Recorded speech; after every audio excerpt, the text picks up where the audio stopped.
ஓம் சக்தி. அன்பு நெஞ்சங்களே, பெண்மை என்றால் தாழ்வு.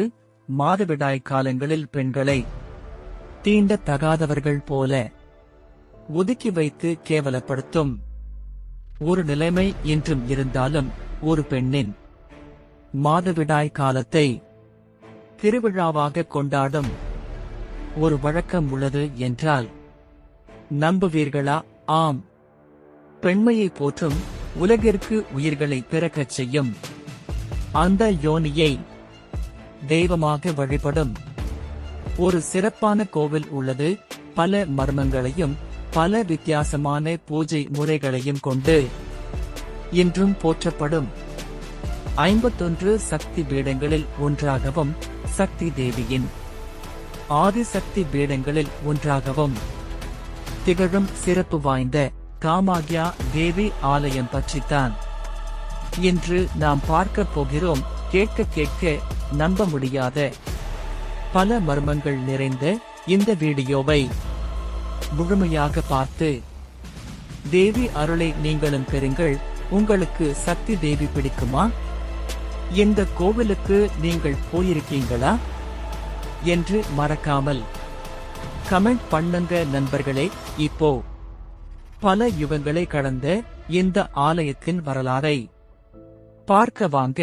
புராண காலத்தில் தட்சன் செய்த யாகத்தில் சிவபெருமானுக்கு அவமரியாதை நடந்தது.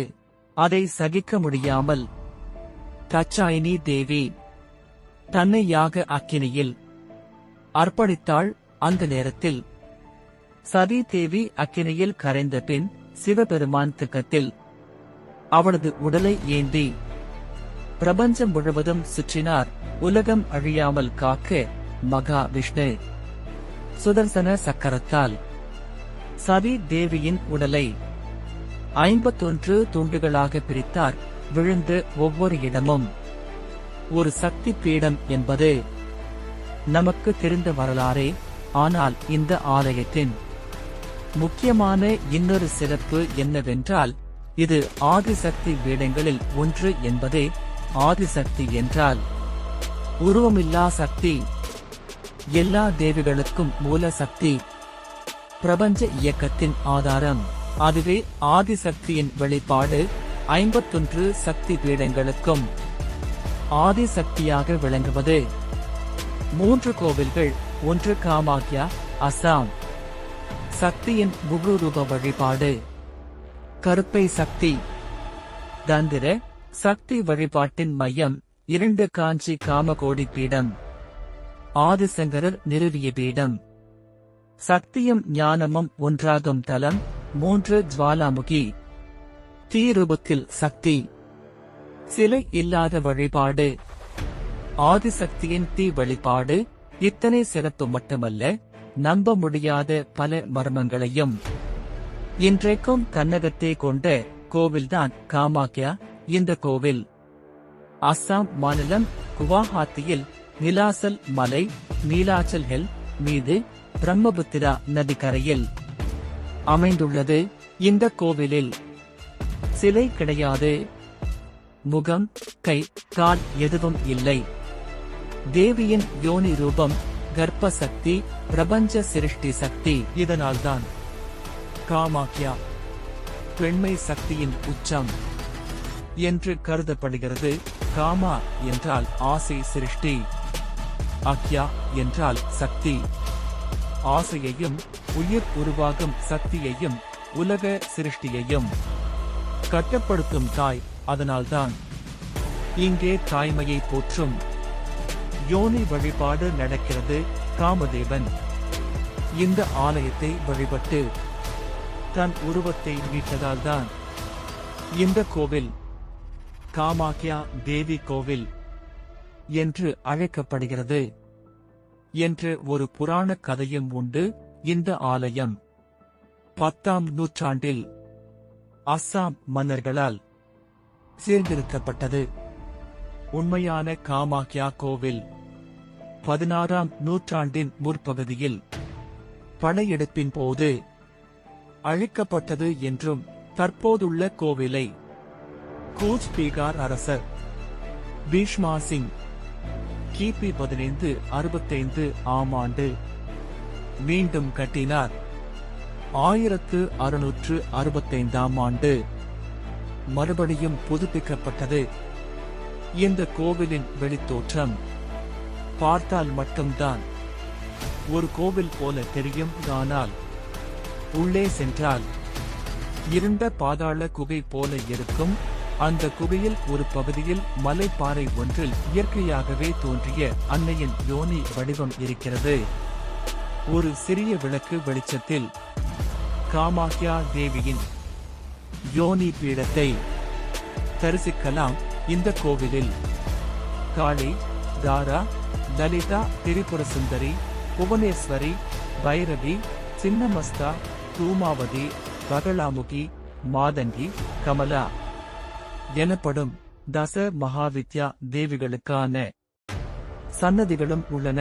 இந்த ஆலயத்தை கட்டிய கூச் அரசர் பீஷ்மா சிங் தினமும் இந்த ஆலயத்தில் வழிபாடு செய்து அங்கே தியானம் செய்வதை வழக்கமாக கொண்டிருந்தார். அவருக்கு நீண்ட காலமாக குழந்தை இல்லாமல் இருந்ததாகவும் ஒரு நாள் ஆலயத்தில் தியானத்தில் இருந்த கூச் அரசர் பீஷ்மா சிங்கிடம் தேவி குரல் எழுந்ததாகவும் வரலாறு கூறுகிறது. நீ எனக்கு ஆலயம் அமைத்த காரணத்தால் உன் வம்சம் பேரோடும் புகழோடும் வாழும். ஆனால் இரவில் என் ஆலயத்தினுள் யாரும் வரக்கூடாது. இரவில் எனக்கு பூஜை செய்யும் பூசாரி கண்களை கட்டிக்கொண்டு பூஜை செய்ய வேண்டும். இதை நீ எப்போதும் கடுமையாக கடைபிடிக்க வேண்டும் என்று தேவி கேட்டதாகவும் அதன்படி மன்னர் அந்த கட்டளையை கடுமையாக கடைபிடித்ததாகவும் கூறப்படுகிறது. காலப்போக்கில் தேவி அருளின்படி மன்னருக்கு குழந்தை பிறந்தது. அவரது வம்சம் பேரோடும் புகழோடும் வளர்ந்து வந்தது. ஆனால் ஆசை என்ற அரக்கன் யாரை விட்டது? கூச் அரசர் பீஷ்மா சிங்கின் மகன் நாராயணர் மற்றும் அவரது சகோதரர் செல்லரை என்ற மன்னர்களின் மனதில் ஒரு கேள்வி உறுத்திக் கொண்டே இருந்தது.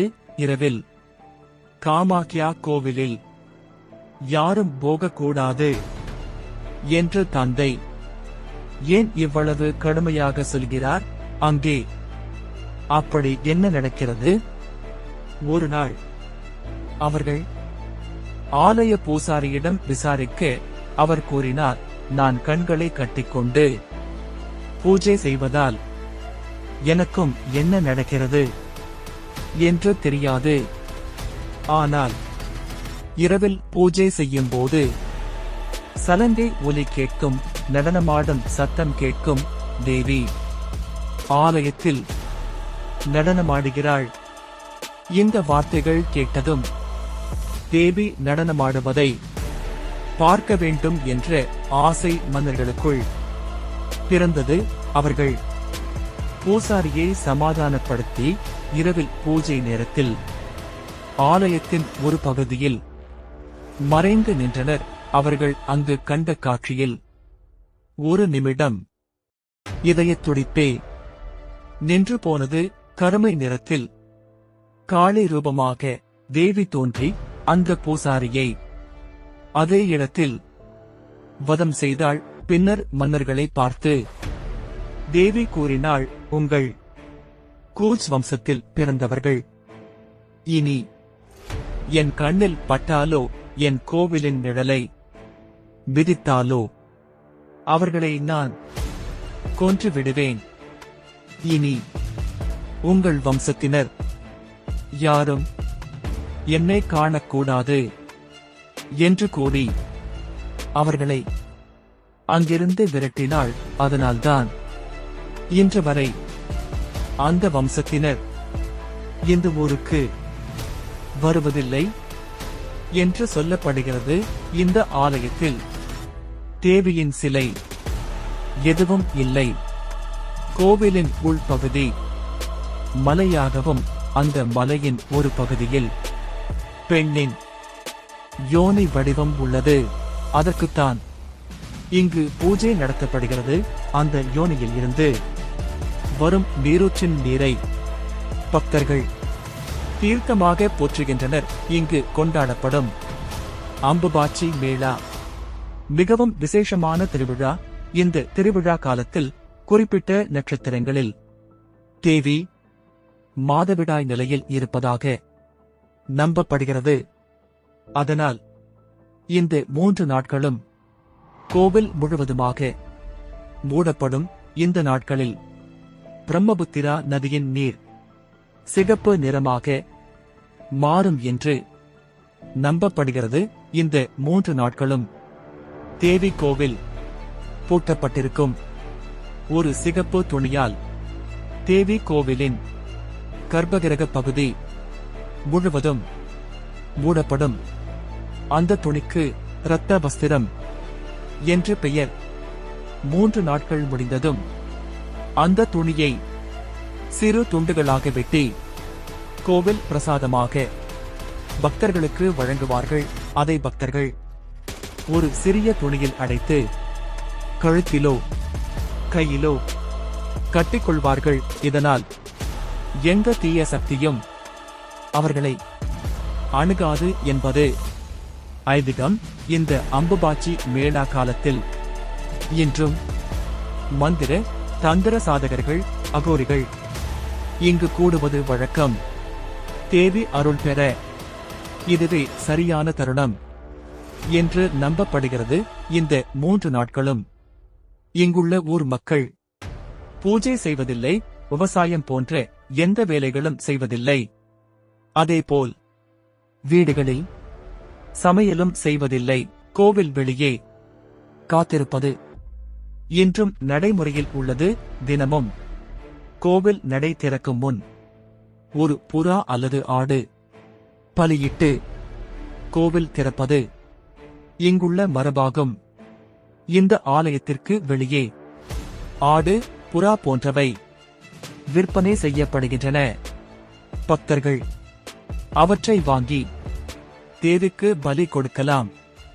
அல்லது உயிர் பலி கொடுக்க விருப்பம் இல்லாதவர்கள் அந்த உயிரின் பெயரில் அர்ச்சனை செய்து கயிறு அவிழ்த்து சுதந்திரமாக விடவும் முடியும்.